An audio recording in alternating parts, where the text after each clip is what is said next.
le pognon de dingue, il existe, l'argent magique, finalement, on arrive à le créer, et après, à savoir vers quoi il est tourné. Et principalement, il va financer à ce jour une transformation de l'État-providence français pour aller financer principalement les grands groupes. En gros, l'idée, c'est que l'État se retire et met les entreprises entre l'État et la population. C'est-à-dire, l'État va donner de l'argent à des entreprises pour s'occuper de l'école, s'occuper de la santé à sa place et les laisser prélever des tonnes d'argent au passage. Eh ben, c'est Total Energy qui fait 14 milliards de bénéfices, c'est Stellantis qui en fait 12 milliards et il touche 700 millions d'euros d'aide. Mais à quoi bon? Pour quelle raison? En quoi ont-ils besoin de cet argent public? Donc en fait, ils se positionnent pendant toute la pandémie pour dire « et c'est nous qui serons les acteurs majeurs de la relance ». Faites-nous confiance, donnez-nous de l'argent. L'État met de l'argent public sur la table, mais principalement pour finalement garantir la rentabilité économique et financière des grands groupes, pour finalement garantir la rémunération des actionnaires, la rémunération du capital. Finalement, l'État est en train de se transformer progressivement en assureur en dernier ressort de la rentabilité du capital. Amis du café, amis de la police, amis de Gérard Majax et du pognon de dingue, bonjour, comment allez-vous? Aujourd'hui, nous recevons Maxime Combe et Olivier Petitjean, les auteurs de Un pognon de dingue. Mais pour qui? Ah bah tiens, Cataraxi fait ruisseler les dons et les abonnements. Merci à toi, merci beaucoup. Ils sont là tous les deux. Attention les amis, tenez-vous droit. C'est parti, 3, 4. Oh ça y est. Oh j'aime bien ça. Bonjour. Bonjour. Alors Olivier, c'est celui qui est à gauche et Maxime, c'est celui qui est à droite. Je parle géographiquement. Car politiquement, c'est plutôt l'inverse, non? Ah bon? C'est une grande question. Ça commence mal. Ah mais si, ça commence très mal. Moi, je suis dans un constat qui est... On met trop de pognon, on déresponsabilise et on est dans le curatif. Et donc, toute notre politique sociale, et c'est pour ça que j'ai besoin de vous, mutualistes, c'est qu'on doit mieux prévenir, ça nous coûtera moins ensemble. Et on doit mieux responsabiliser tous les acteurs. Donc vous êtes... Moi, je pense que c'est ça le truc. Prévenir, responsabiliser. La politique sociale, regardez. On met un pognon de dingue dans des minima sociaux, les gens ils sont quand même pauvres. On n'en sort pas. Les gens qui restent pauvres, ils restent pauvres. Ceux qui tombent pauvres, ils restent pauvres. On doit avoir un truc qui permet aux gens de s'en sortir. C'est le truc par l'éducation, il ne faut pas refaire un discours de congrès, mais c'est comme ça qu'il faut le faire, c'est narratif. Et donc il faut prévenir la pauvreté et responsabiliser les gens pour qu'ils sortent de la pauvreté. Et sur la santé, c'est pareil. Tout le système de soins que je repensais, c'est aller vers plus de prévention, mieux organisé pour responsabiliser, y compris les acteurs de soins.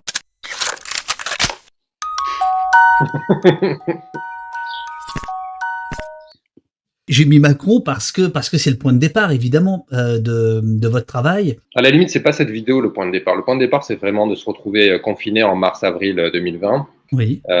et de voir, parce que c'est annoncé depuis plusieurs mois, que le printemps 2020 va être une année record en termes de dividendes versés par les entreprises du CAC 40. Et donc, on est confiné, on est comme chacun d'entre vous, chacun d'entre nous. Voilà, et moi, je suis devant mon ordinateur et je me sens un peu démuni. Alors, on va pas organiser de manif, on est confiné. Et donc, du coup, en gros, il me reste faire des textes, mobiliser les ONG et les réseaux sociaux. Et donc, du coup, c'est comme ça que le premier tweet naît, en se disant, tiens, bah, on va piquer l'idée à David et on va faire un premier signalement. Et donc, de fil en aiguille, on a rassemblé les informations sur les entreprises qui commençaient à toucher de l'argent public, qui demandaient des soutiens et qui, en même temps, continuaient à verser des dividendes en 2020. Et c'est ainsi que l'histoire a commencé. Près de 140 milliards ont été engagés sous forme de prêts garantis par l'État, les PGE, 31 milliards pour le Fonds de solidarité, encore 35 milliards pour le chômage partiel, dont un tiers pris en charge par la Sécurité sociale, 8 milliards d'euros d'exonération de cotisations et d'impôts, sans même parler des 100 milliards de plans de relance et des milliards supplémentaires des plans de sauvetage de l'automobile et de l'aérien. Et après, vous posez, alors ce que tu appelles la montée en généralité, la question qui est centrale, constater que les robinets sont ouverts ne suffit pas. Alors, et ça on le sait, vous rappelez, vous donnez la quantité d'eau de robinet, mais surtout ce que vous faites, c'est ne suffit pas à caractériser une politique ni à juger de sa pertinence. Encore faut-il savoir qui en est bénéficiaire, qui ne l'est pas, dans quel but, à quelles conditions et pour quelle efficacité. Messieurs, vous êtes là pour ça.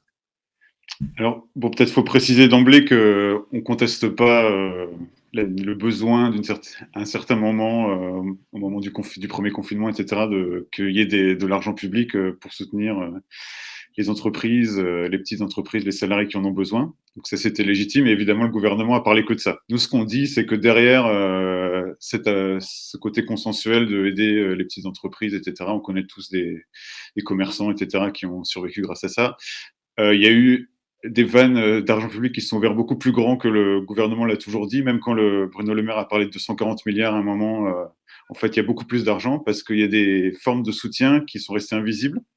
Notamment, ça n'a pas été énuméré là, mais il y a le rôle des banques centrales, donc la Banque centrale européenne, qui ont racheté de la dette d'entreprise à coût de dizaines de milliards. Et ça, c'est une aide qui était vraiment exclusivement aux grandes multinationales. Et donc, ce qu'on essaie de creuser, c'est derrière l'apparence consensuelle de quelques aides, donc les prêts garantis par l'État, assez techniques, etc. Il y a eu en fait un déluge, c'est plus des robinets, c'est un déluge, c'est les chutes du Niagara d'argent public. Et à tel point, et ça prend tellement de différentes formes que ça devient même impossible de dire combien exactement. En tout cas, c'est sûr que c'est plus que 240 milliards. Et après, la vraie question, c'est qui profite de cela? Et ce qu'on essaie de discuter, c'est effectivement aussi, alors là, c'est mon côté plus économiste, mais pour celles et ceux qui écoutent Dominique Seux le matin sur France Inter, mais j'imagine sur d'autres radios, d'autres éditorialistes ou sur d'autres télé, il y a ce discours selon lequel, mais regardez, la France n'est pas du tout un pays néolibéral puisque les dépenses publiques en France représentent plus de 50% de l'équivalent du PIB. Ça a encore augmenté avec la pandémie. C'est bien la preuve qu'on va plutôt vers le socialisme que vers le néolibéralisme. Et nous, ce qu'on essaye de faire aussi, c'est de répondre à Dominique Seux. Ben non, si cet argent public va pas vers les services publics, va pas pour celles et ceux qui sont en bas de l'échelle, les plus précaires, les plus pauvres et tout cela, mais qu'une grande partie de cet argent public va vers le secteur privé, et après on y reviendra, sans condition, et sur ce secteur privé, lorsqu'on sort de la période la plus critique de la pandémie, qui va principalement vers les grands groupes, eh bien, on est en train d'assister à autre chose, à une autre forme d'intervention de l'État, et c'est pas le grand retour de l'État interventionniste, c'est finalement une transformation de l'État interventionniste, une transformation de l'État et de ce qu'il finance sur le territoire national. Il finance de moins en moins les droits sociaux, de moins en moins les aides sociales, ou avec toujours plus de conditions et de limites, toujours plus de devoirs, comme ils disent, et on le voit encore sur le RSA, le chômage et tout ça. Et de l'autre côté, par contre, là, c'est open bar pour les grandes entreprises. C'est même elles qui définissent finalement comment vont être mis en place les dispositifs de soutien, qu'est-ce qu'ils doivent financer. Donc faites-moi confiance, c'est qu'il y aura des moyens, mais mettre des moyens sans faire les choses pour le moderniser, accompagner, transformer, avoir parfois du bon sens, c'est pas aider les gens. Parce qu'à la fin, les moyens, c'est vous qui les payez aussi, vous savez. Il n'y a pas d'argent magique. Eh bien si, le pognon de dingue, il existe. L'argent magique, finalement, on arrive à le créer. Et après, à savoir vers quoi il est tourné. Et principalement, il va financer à ce jour une transformation de l'État-providence français pour aller financer principalement les grands groupes, au nom que ce sont eux qui créent l'emploi, plutôt que financer ce dont on aurait besoin aujourd'hui, c'est-à-dire nos services publics, celles et ceux qui sont en bas de l'échelle et tout ça. Alors si je peux me permettre, je vais citer des auteurs que vous connaissez bien, puisqu'il s'agit de vous. Page 13, les dispositifs en faveur des plus pauvres ont dû se contenter dans le même temps de 0,8% des 100 milliards d'euros du plan de relance. Et page 17, les aides aux entreprises ont augmenté 3 fois plus vite que les aides sociales entre 2007 et 2018 pour atteindre l'équivalent de 5,6% du PIB, un montant extravagant. En fait, c'est ça. Ce qui était un peu peut-être un des moteurs de notre démarche, c'était ce moment, pour revenir à ce moment du premier confinement où Emmanuel Macron a commencé à dire on va tout remettre en cause, peut-être qu'on s'est trompé, etc., etc.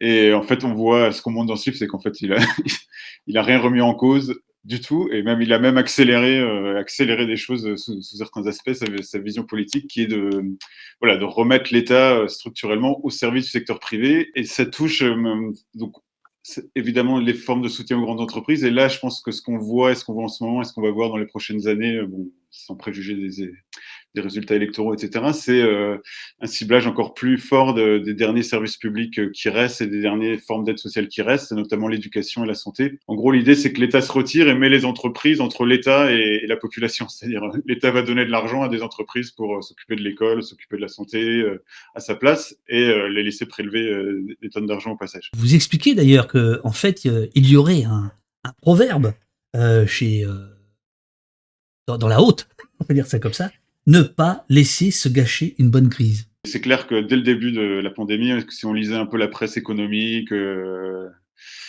les petits médias économiques ou sur Twitter, les méga libertariens, etc., ils ont tous dit ça. Enfin, c'était clair que c'est ce qui allait se passer. Derrière le discours un peu consensuel qu'il y a eu pendant quelques semaines, c'était saisi comme une opportunité d'aller encore plus loin dans la mise de l'État au service des entreprises. Et on sait que certaines aides ont profité un peu à toutes les entreprises, donc on peut dire qu'elles étaient plus légitimes, le PGE, etc. D'autres formes d'aide qui ont très peu été débattues au Parlement ou dans la société, comme les achats d'actions des banques centrales, ont été spécifiquement aux multinationales qui n'en avaient pas du tout besoin. Comme ces aides n'étaient pas débattues, étaient cachées, ça a permis à ces multinationales de dire « Ah, maintenant, on n'a pas besoin de l'État. Total a dit non, on n'a pas besoin de l'État. Sanofi a dit non, on n'a pas besoin de l'État. » Donc, il y a cet effet de cacher un peu leur dépendance à l'argent public. En fait, nous, ce qu'on montre dans le livre et ce qu'on a montré au cours de notre travail de ces 2 ans, c'est qu'il y avait toutes ces formes d'aides cachées qui, en fait, même Total, même Sanofi, même LVMH vivent au crochet de la puissance publique. Grosso modo, hein, vous, ce que vous pointez, c'est le CAC 40. Vous évoquez assez peu les aides aux petites entreprises, aux auto-entrepreneurs, etc.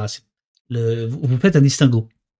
Bah, évidemment. Donc, on pointe les grandes entreprises parce que, en fait, dans le discours public, on parle toujours de l'entreprise, mais c'est une supercherie, en fait. Une des choses qui a été demandée à un moment, c'est que certaines aides soient réservées aux petites entreprises. Mais voilà, ça a été refusé clairement. C'était quoi les arguments pour refuser?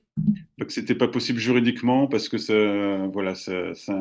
impliquait de discriminer entre les différentes entreprises et que ça portait atteinte aux droits de propriété privée, etc. Quand on creuse les arguments juridiques, ils reviennent toujours à ça. Hein. C'est protéger le droit, le sacro-saint droit des investisseurs et des propriétaires des entreprises à faire autant de profits qu'ils le veulent. Au départ de la pandémie, on met en place des aides finalement qui brassent extrêmement large. Et les entreprises, tout de suite, disent « OK, par contre, il faudrait en même temps relâcher un petit peu les réglementations qui existent sur la question sociale, sur les questions environnementales. » Ça, ils vont pas nécessairement l'obtenir. Mais en bataillant là-dessus, en fait, ils vont se positionner comme étant auprès des interlocuteurs finalement celles et ceux qui vont définir avec les pouvoirs publics ce que vont être les dispositifs de soutien du plan de relance et des aides qui vont venir après. Il y a plusieurs phases dans les aides pendant la pandémie. Il y a d'abord les aides d'urgence. Elles, on va dire qu'elles couvrent assez largement, les petites entreprises y ont accès.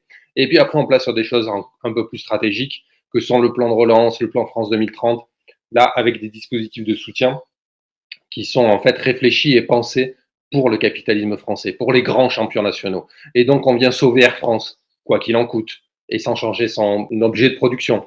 On vient sauver Renault, sans lui conditionner quoi que ce soit. Et puis après, on met beaucoup d'argent sur la table pour l'hydrogène. Alors, je sais pas toi, mais ton coiffeur et ton... Moi, je n'ai pas de coiffeur. Et l'hydrogène, si tu veux, le plan hydrogène, je sais pas trop comment il peut se positionner, mais il va pas trop en avoir accès.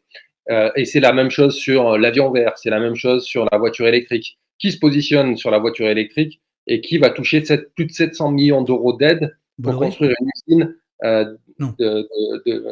de batteries électriques dans le nord de la France? Eh ben, c'est Total Energy qui fait 14 milliards de bénéfices, c'est Stellantis qui en fait 12 milliards et ils touchent 700 millions d'euros d'aide. Mais à quoi bon? Pour quelle raison? En quoi ont-ils besoin de cet argent public? Donc en fait, ils se positionnent pendant toute la pandémie pour dire et c'est nous qui serons les acteurs majeurs de la relance. Faites-nous confiance, donnez-nous de l'argent, relâchez un petit peu, si vous pouvez, les contraintes environnementales et nous serons là pour relancer l'économie française. Derrière les discours d'Emmanuel Macron au début de la pandémie, qui disait, finalement, c'était des discours altermondialistes, la solidarité, les services publics, on va aider ceux qui sont en première ligne. Enfin, c'est limite si Attaque aurait pu signer les premières déclarations de Macron. Ouais. En parallèle, tu avais Bruno Le Maire qui disait au secteur privé, de toute façon, pour nous, l'enjeu, il est clair. L'enjeu premier, c'est de s'assurer que l'appareil productif français, le jour d'avant de la pandémie, soit protégé et que finalement, le jour d'après, finalement, l'appareil productif français soit relativement semblable à celui du jour d'avant. Et donc, c'est ce qu'ils ont fait. Ils ont balancé de l'argent pour sauver cet appareil productif et surtout ne pas le transformer. avec cette idée que ce sont eux qui vont créer de l'emploi, que ce sont eux qui vont résoudre la crise climatique avec des ruptures technologiques dans l'innovation autour de l'hydrogène, l'avion vert et je ne sais quoi, et que ce sont eux finalement qui vont apporter le salut de l'ensemble des crises auxquelles nous sommes confrontés dans les années à venir dans le pays. Par exemple, Bernard Arnault, vous écrivez, page 44, selon le magazine Forbes, son patrimoine était en avril 2020 de 76 milliards de dollars, environ 67 milliards d'euros au cours actuel. En janvier 2022, donc 2 ans plus tard, ce patrimoine était passé à près de 190 milliards d'euros, une multiplication par 2,5. Raison principale, point d'interrogation. Peut-être que, comme ça a été dit, on est un peu focalisé sur le CAC 40 parce que c'est les plus grandes entreprises françaises et aussi parce que, comme elles sont cotées en bourse, il y a un peu d'informations disponibles à exploiter. C'est vrai qu'il y a d'autres groupes un peu plus opaques comme Lactalis ou Auchan, où on pourrait moins, qui sont tout aussi problématiques, mais sur lesquels on peut dire un peu moins de choses.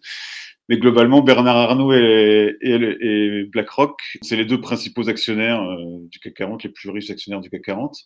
Et ça dit bien ce qu'est le CAC 40. Il y a d'un côté le milliardaire français qui a construit son groupe avec des complicités politiques par acquisition, concentration, etc., etc. Donc les grandes familles capitalistes françaises, donc il y a Bernard Arnault, mais il y a aussi les Pinault, les Bouygues, etc., etc., les Bolloré, les Bettencourt, etc. Et de l'autre côté, il y a BlackRock, qui est le plus grand investisseur institutionnel au monde, qui, lui, est pas présent dans une ou 2 entreprises comme Bernard Arnault, mais qui est présent dans tout le CAC 40. Il a 4%. C'est dément ce que vous racontez. Moi, je ne savais pas. C'est complètement dément. Pfizer et Moderna, qui ont certes développé en un temps record des vaccins et des traitements permettant d'atténuer l'impact sanitaire du virus dans certains pays, mais qui les ont aussi facturés à des prix exorbitants et encaissent désormais des profits stratosphériques. Voilà, on peut dire qu'il y a 2 types de profiteurs de crise. Il y a ceux qui contrôlent un truc essentiel, donc les vaccins, et qui parce que les États, on va pas entrer en détail là-dessus, parce que les États ont refusé d'appliquer des outils qu'ils avaient comme la liste obligatoire, etc. Ils ont accepté les conditions de Pfizer et accepté de verser plein d'argent, etc. Mais ils contrôlaient un truc. Alors que BlackRock et Bernard Arnault, ils sont devenus riches, comme on dit, parce qu'ils étaient déjà riches, quoi. Donc c'est le symbole du fait que quand on contrôle les actions, quand on contrôle une partie du capital de ces entreprises, on a un droit quasi automatique, tel que ces aides publiques sont conçues, à profiter de toutes les aides publiques, quoi. Il y a une chose qu'on a peut-être pas dite depuis le début et qui est pourtant un élément central sur tout ça, c'est le manque de transparence sur les informations. Je suis incapable de dire combien LVMH a touché précisément. On peut à peu près savoir quel type d'aide chaque multinationale de quel type d'aide chaque multinationale a bénéficié, mais les montants, la durée, les objectifs, ça c'est extrêmement difficile à connaître. Et donc du coup, il y a un problème démocratique de transparence, d'accès à l'information qui est absolument clé. Ce sont quand même des centaines de milliards d'euros. On n'a jamais mis autant d'argent public sur la table pour une quelconque période de crise de ce type. Et on ne sait pas dire précisément comment ont fonctionné ces circuits financiers, qui a touché quoi. Pourtant, les données sont disponibles. Les données sont disponibles à Bercy, les données sont disponibles au ministère du Travail. Mais l'État, le gouvernement, au nom du secret bancaire, au nom du secret fiscal, du secret des affaires, refuse de donner ces informations-là, de les rendre publiques.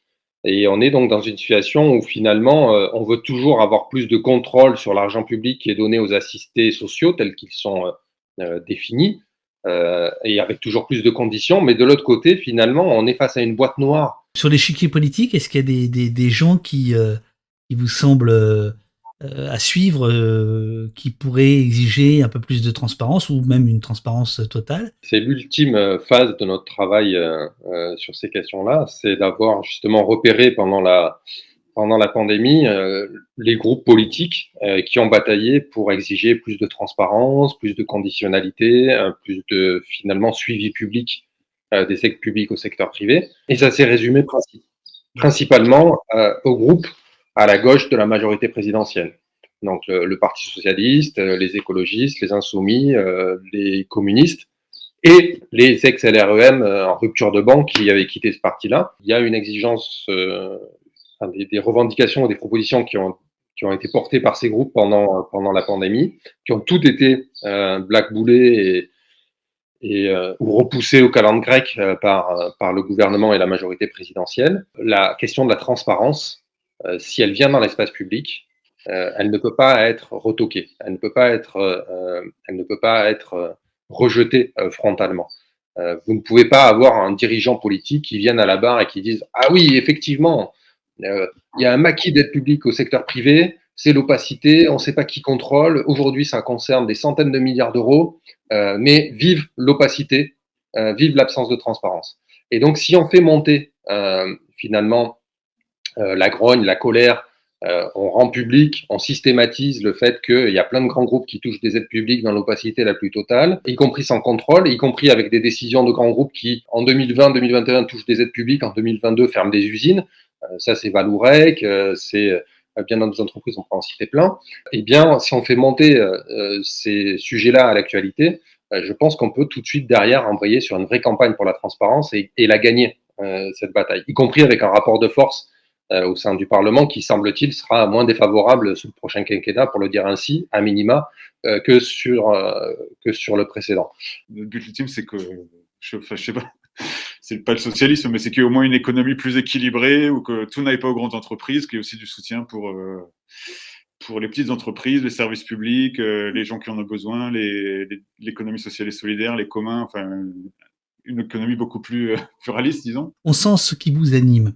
On nous rabat sans cesse les oreilles du pognon de dingue que coûteraient les aides sociales, l'assurance maladie, les retraites, les services publics, la SNCF et toutes les autres dépenses qui ne devraient même pas exister aux yeux des économistes ultra-libéraux. Si l'on en croyait une bonne partie des médias et de la classe politique, tout cela ne serait que porte ouverte aux abus, aux gâchis et aux fraudes. Force est de constater, écrivez-vous, que quand il s'agit des aides publiques aux entreprises, tout à coup, on n'entend plus qu'un silence poli. Ne pourrait-il donc y avoir de gabegie d'argent public quand celui-ci sert à financer des entreprises privées? Ah, j'aime bien votre argument. Bon, on a essayé de systématiser un peu ce parallèle entre ce qui existe, le discours qui peut être présent et qui se transcrit de manière extrêmement forte sur celles et ceux qui touchent des aides sociales ou sur les services publics, qui ne serait que effectivement gabegie d'argent public, dépenses inefficaces, c'est le terme pognon de dingue, et la petite vidéo d'Emmanuel Macron disant que finalement ce pognon de dingue pour les assistés sociaux, il est absolument inefficace parce qu'on sort cet argent public et en même temps il y a toujours autant de preuves. Et on a essayé de plaquer ce discours-là sur la réalité des aides publiques au secteur privé. Et pour un économiste comme moi, qui entend depuis 20 ans que finalement, effectivement, la dette publique, qu'il y a une gabegie financière parce qu'on finance trop de services publics, parce qu'on finance trop d'aides sociales, et se rend compte que sur les 15 dernières années, ce sont les aides aux entreprises qui ont augmenté finalement 3 fois plus vite que les aides sociales et qui ont augmenté 5 fois plus vite que le PIB. Ça, tout de suite, ça remet l'église au cœur du village, si tu me permets l'expression. Ben, simplement, si on posait comme exigence le fait qu'il n'y a pas un euro d'argent public qui va au secteur privé, sans transparence d'un côté et sans conditionnalité de l'autre, c'est-à-dire simplement le respect des lois les plus élémentaires et plus des conditionnalités sur l'écologie, l'environnement, le climat, mais aussi le fait de conserver les salariés, de les former, de mieux les payer. Enfin, on peut en inventer plein de conditionnalités. Eh bien là, nous aurions un levier extrêmement massif en tant que pouvoir public pour transformer l'économie dans laquelle nous vivons. Si pas un euro d'argent public ne sort sans conditionnalité sur son utilisation, eh bien, nous verrons bien quelles entreprises viennent encore chercher cet argent public et quelles entreprises ne viennent pas le chercher. La décision d'Emmanuel Macron et du gouvernement français de n'assortir leur soutien d'aucune véritable condition, c'est ce que tu disais à l'instant, et d'aucun véritable garde-fou, comme le réclamaient de nombreux parlementaires, syndicats et associations, nous ne mesurons sans doute pas encore entièrement les conséquences financières, économiques et politiques de ce choix.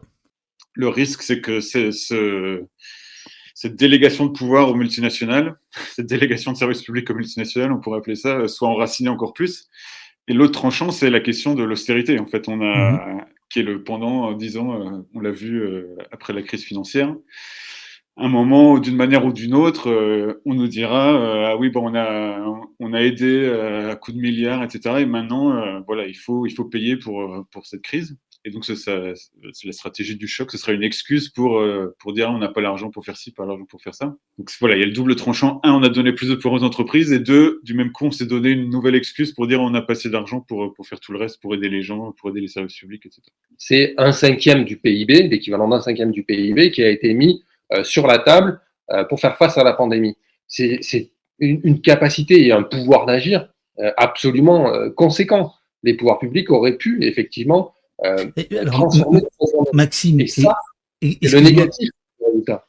excuse-moi, malgré mon bac B obtenu de manière un peu crapuleuse, donc B c'était économique et social, je suis très mauvais. D'où vient ce pognon?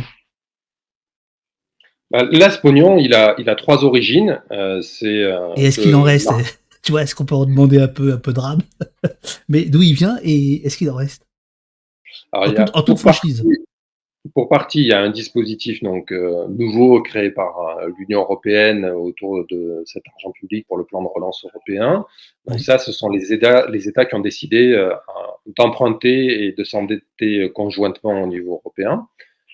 Ensuite, il y a eu la réorientation d'une partie de l'argent public en France pour faire face à cette pandémie. Et après, la troisième partie, sans doute la plus conséquente, est celle que l'État français s'est endetté à nouveau à des taux extrêmement faibles sur les marchés financiers pour financer ses plans d'urgence et ses plans de relance.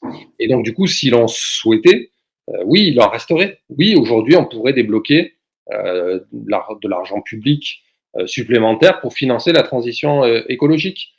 Oui, on pourrait débloquer de l'argent supplémentaire pour sauver réellement l'hôpital et l'éducation qui sont extrêmement mal en point. Et si ça n'est pas fait, c'est parce que ce sont des choix politiques qui consistent plutôt à ne pas débloquer d'argent public pour ces objectifs-là. Donc, la démonstration qui a été faite pendant la pandémie, c'est que ce pognon de dingue et cet argent magique, ils existent réellement. Mac Cobbleboy vous demande, le bouquin voit le problème du capitalisme ou ça reste un problème politique pour les auteurs? Ce qui est un peu oublié, justement, par tous ces discours sur l'État contre le marché, etc., c'est que le capitalisme, ça a toujours été un partenariat public-privé. Enfin, ça a toujours fonctionné dans le cadre d'une alliance entre une grande partie des pouvoirs publics et le monde des affaires, la finance. On entre dans une nouvelle phase de ces rapports entre la puissance publique et le monde de la finance et des affaires, les grandes entreprises, donc par opposition aux petites entreprises, où on n'est plus dans un discours néolibéral où c'est l'État qui doit se retirer pour laisser toute la place au marché, etc.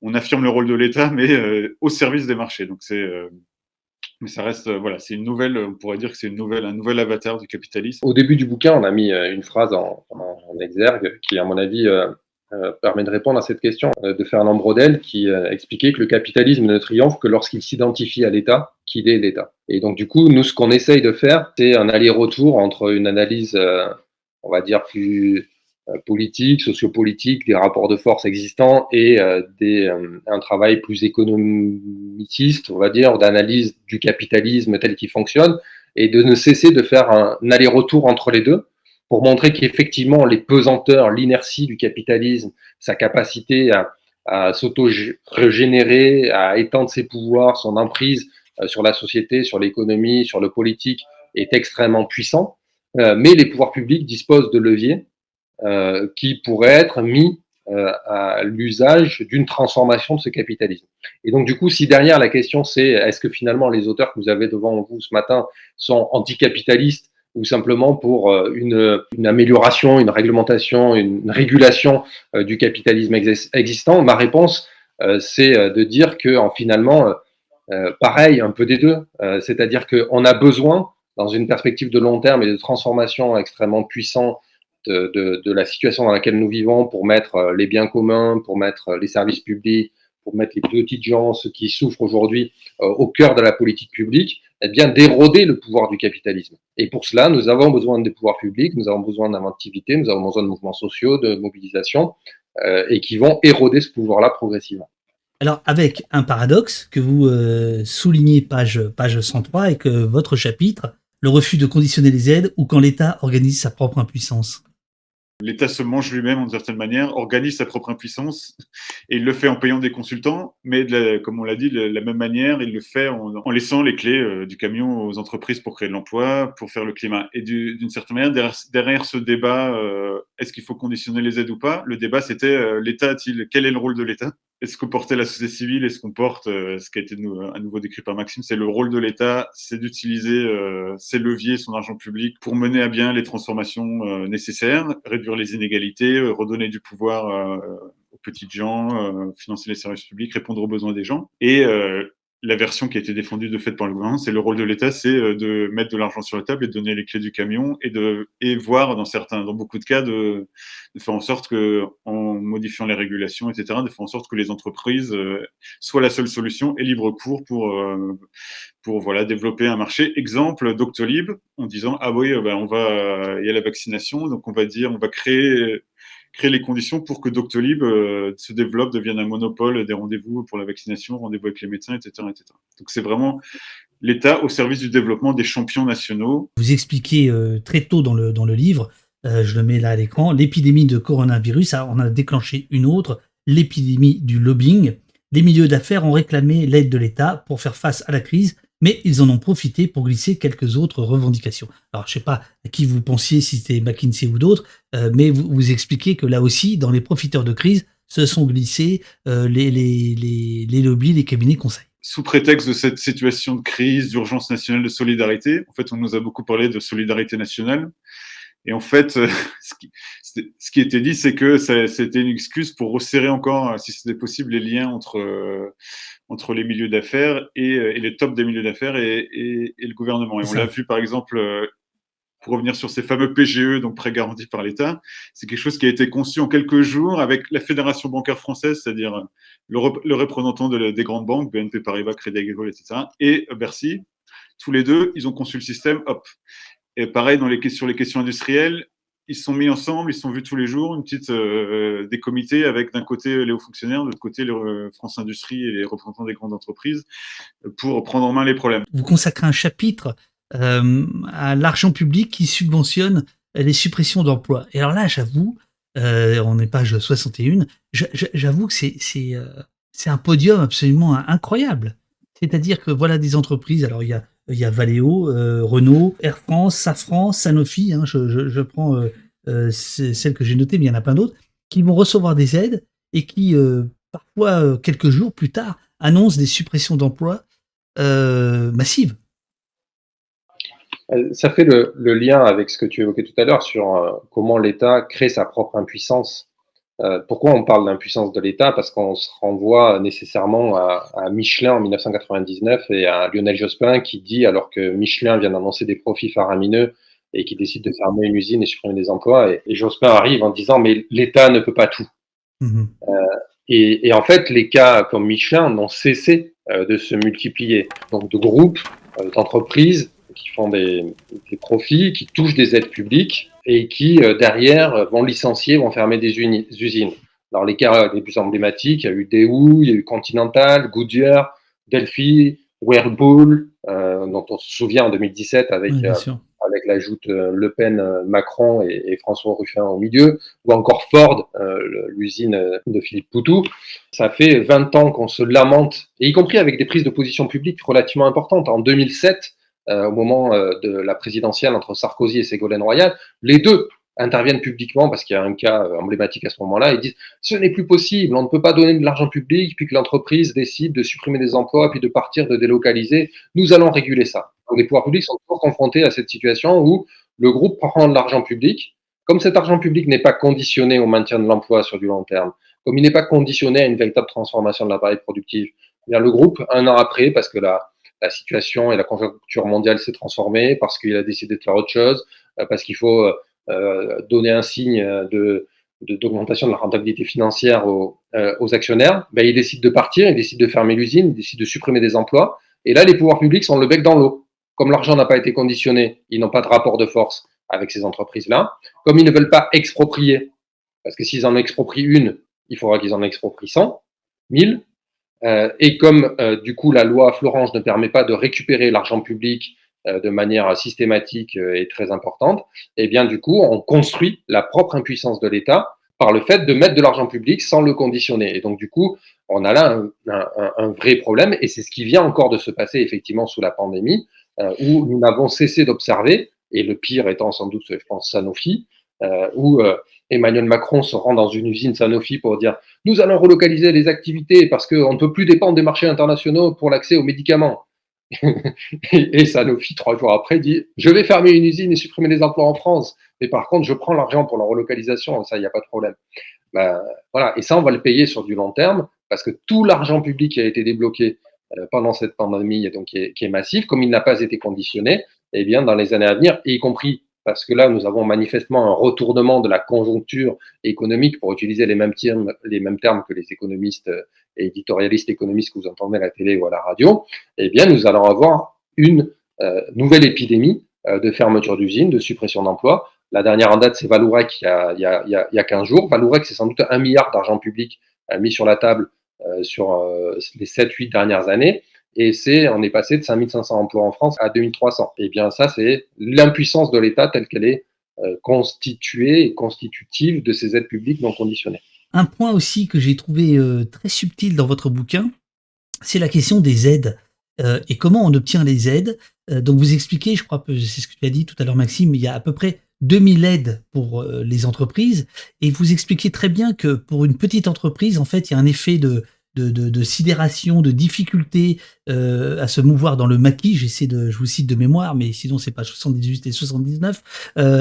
Alors que évidemment pour les grandes entreprises, il y a des services dédiés à ça, et que donc ce maquis n'est pas là tout à fait par hasard, si j'ai bien compris votre point. Personne n'a intérêt à remettre en cause le maquis, disons. Ouais. Du côté des pouvoirs publics, ça permet d'éviter le débat, ça permet d'éviter qu'il se soit chiffré. Comme on l'a dit, il n'y a pas de transparence, il n'y a pas de suivi. Même les chiffres qui sont donnés aux parlementaires, s'il y a de moins en moins de chiffres précis, c'est de plus en plus vague. Et deux, c'est un système qui profite quand même aux grandes entreprises parce que effectivement, notamment les grands dispositifs comme le crédit impôt recherche et auparavant le CICE, c'est du domaine du crédit d'impôt, donc c'est les services fiscaux. Donc soit en interne ils ont leurs compétences, soit ils ont des avocats, des cabinets d'avocats fiscaux, fiscalistes qui les aident, donc ils ont les compétences pour faire ça, que n'ont pas les petites entreprises. Donc c'est pour ça qu'il y a ce double intérêt qui est à la fois du côté gouvernement et côté grande entreprise pour pas remettre en cause le dispositif. Bon, il y a certaines aides qui sont plus ciblées petites entreprises, donc c'est pas comme s'il y avait aucune aide ciblée petites entreprises, mais c'est un peu comme les aides sociales, il y a beaucoup d'aides auxquelles les petites entreprises auraient droit et qu'elles savent pas, donc elles n'ont pas connaissance, donc elles peuvent pas profiter parce que justement il y a pas le système, disons le système d'aide n'est pas fait pour les petites entreprises, il est fait pour les grandes. Alors on arrive donc à cette notion, à ce concept de corporate welfare qui est visiblement attendu dans le chat. Qu'est-ce que c'est, d'où ça vient, et qu'est-ce que ça raconte, qu'est-ce que ça dit de l'époque dans laquelle nous sommes? La question à laquelle on a voulu répondre, c'est celle que j'évoquais tout à l'heure en début de discussion, qui est finalement, est-ce qu'en augmentant les dépenses publiques, on va nécessairement vers un pays socialiste, puisque c'est ce que nous disent les économistes, ce que nous disent les éditorialistes du matin, Dominique Seux et d'autres. On cherchait à répondre à la question, est-ce qu'on fait face au grand retour de l'État? Est-ce que c'est le retour de l'État interventionniste de la mode des 30 Glorieuses? Est-ce que c'est finalement l'État-providence qui se déploie d'une nouvelle façon? Et ce qu'on observe avec cette envolée des aides publiques aux entreprises, mais également le fait de rogner, de restreindre, de contrôler ou de rendre plus difficile l'accès aux aides sociales, c'est en fait un double mouvement qui s'opère. Qu'est-ce que ça veut dire, vivre sans protection sociale? Ça veut dire que lorsqu'on est malade, on ne travaille pas, donc on n'a pas de salaire. Et on fait comment pour vivre? Dans notre projet, nous avons uni toutes les classes de la société. Celui-ci prévoit la remise complète entre les mains des assurés eux-mêmes de la gestion des organismes de sécurité sociale. C'est un mouvement où l'État-providence classique, la sécurité sociale telle qu'elle a été constituée pour faire face aux risques de la vieillesse, au risque de la maladie, au risque du chômage, ces aides sociales qui sont aussi des aides pour la précarité ou la pauvreté, elles sont restreintes, elles sont rendues plus difficiles. Le non-recours à ces aides augmente parce qu'il y a tout ce discours autour de pas un euro d'argent public pour les aides sociales sans qu'il y ait des devoirs face à cela. Et on le voit, là, les 2 dernières annonces, pendant la pandémie, la fin de la pandémie qui a été de restreindre l'accès au droit du chômage. Et là, les annonces qui sont faites sur le fait que le RSA va être conditionné au fait de travailler. Ce sera la réforme de ce qui est aujourd'hui le RSA pour aller vers un revenu d'activité en assurant un meilleur accompagnement et un meilleur équilibre des droits et devoirs. Et donc, il y aura dans cette réforme l'obligation de consacrer 15 à 20 heures par semaine pour une activité permettant d'aller vers l'insertion professionnelle. On voit bien la tendance. Donc on a ça d'un côté, et de l'autre côté, le développement et le déploiement des aides publiques au secteur privé, dont je rappelle donc du coup qu'elles ont augmenté 3 fois plus vite que les aides sociales sur les 15 dernières années, sans même compter la pandémie, qui elles ne sont pas conditionnées, se font relativement sans transparence, et finalement, on développe de plus en plus de droits pour les acteurs économiques, et donc du coup principalement les grandes entreprises, sans qu'elles aient beaucoup de devoirs. Et donc du coup, c'est ce double mouvement qu'on a voulu évoquer, et on ne trouvait pas nécessairement de termes adéquats pour répondre à cette question. Finalement, non, c'est pas vraiment le grand retour de l'État interventionniste, c'est l'État met de l'argent public sur la table, mais principalement pour finalement garantir la rentabilité économique et financière des grands groupes, pour finalement garantir la rémunération des actionnaires, la rémunération du capital. Finalement, l'État est en train de se transformer progressivement en assureur en dernier ressort de la rentabilité du capital. Et on a emprunté ce terme au monde anglo-saxon de corporate welfare, donc qui est utilisé par Ralph Nader. C'est un militant intellectuel US qui a toujours bataillé contre l'emprise du secteur privé, contre les grands groupes, ou c'est un militant écolo, contre le lobbying du business, l'emprise du business sur la Maison Blanche et tout cela. Et donc on utilise ce terme-là pour rendre compte de ces deux dynamiques et pour répondre et dire que finalement, oui, on a effectivement la puissance publique qui intervient plus dans l'économie avec des dizaines ou des centaines de milliards d'euros, mais que finalement, c'est pas pour financer l'État-providence classique. C'est pour financer ou développer un État-providence pour le secteur privé, ce que rencontre ce terme de corporate welfare. On a beaucoup parlé effectivement de ces petites entreprises qui se sont retrouvées en situation extrêmement difficile pendant la pandémie, pendant le confinement, et qu'il fallait aider. Mais quand on parle, nous, là, d'aide publique au secteur privé, finalement, c'est pas pour ces entreprises-là. Et on pense qu'en aidant nos champions nationaux, ça va permettre de mettre le grappin sur des parts de marché à l'international et que l'argent va ruisseler à travers nos grandes entreprises du CAC 40, que derrière, donc du coup, ça va permettre aux filiales ou aux sous-traitants de vivre mieux et que finalement, donc du coup, toute l'économie française sera irriguée. Et ce dont on s'aperçoit, c'est qu'on a plutôt une dichotomie qui est en train de se créer entre d'un côté le monde des grands groupes qui vit bien, merci pour eux, record de profit sur l'année 2021, ils viennent de filer 80 milliards à leurs actionnaires, ils vont très très bien et ils n'ont pas de problème.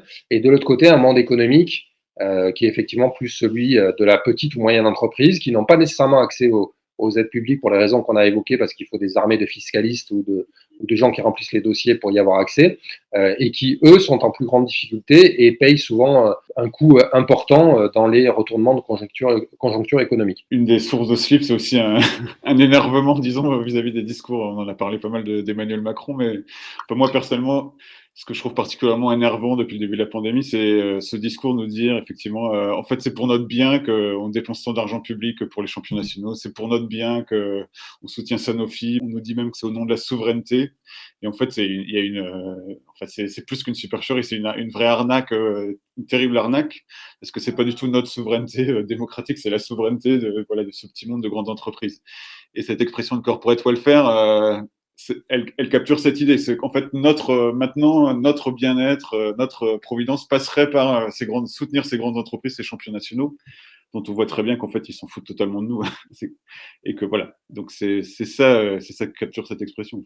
Valka, que je salue, qui est dans le chat, nous dit ce travail fantastique que font les deux intervenants, en particulier de vulgarisation, pour qu'on puisse reprendre prise sur les décisions. Merci infiniment. Passez une bonne journée et puis amusez-vous bien surtout.